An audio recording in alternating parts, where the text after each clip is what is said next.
ആഹാ, മോളുടെ photo നോക്കിയിരിപ്പാണല്ലോ. Miss ചെയ്യുന്നുണ്ടോ വല്ലാതെ? മോൾക്ക് തീരെ വയ്യടാ. ഈ വരുന്ന നവംബറിൽ സർജറി വേണമെന്നാ പറയുന്നത്. നിന്റെ കയ്യിൽ 13,411 രൂപ എടുക്കാനുണ്ടോ? അതുകൊണ്ട് എന്താവാനാ? എടുത്തേ, നിന്റെ NRK കാർഡ് എടുത്തേ. എന്നിട്ട് ഫോണിൽ നോർക്ക കെയർ ഇൻഷുറൻസിൽ ചേര്. 5 ലക്ഷത്തോളം രൂപയുടെ ക്ലെയിം കിട്ടും, നിനക്കും നിന്റെ കുടുംബത്തിനും. എടാ, അതിന് എന്റെ മോള് ഓൾറെഡി പേഷ്യന്റാ. അതിന് കിട്ടുമോ? ഓൾറെഡി രോഗികളായവർക്കും കിട്ടും. നീ രജിസ്റ്റർ ചെയ്യേ. എടാ,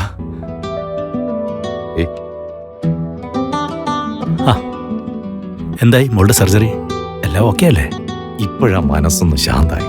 നീ അന്ന് പറഞ്ഞ പോലെ നോർക്ക കെയർ ഇൻഷുറൻസ് എടുത്തോണ്ട് ഒരു പൈസ ചെലവില്ലാതെ കാര്യങ്ങളൊക്കെ വളരെ ഭംഗിയായിട്ട് നടന്നു. ആഹാ, നന്ദിയടാ, നീയാണ് യഥാർത്ഥ ഫ്രണ്ട്. ഞാനല്ല, നോർക്ക കെയർ ഇൻഷുറൻസ്. ചേരുക, ചേർത്തു പിടിക്കുക.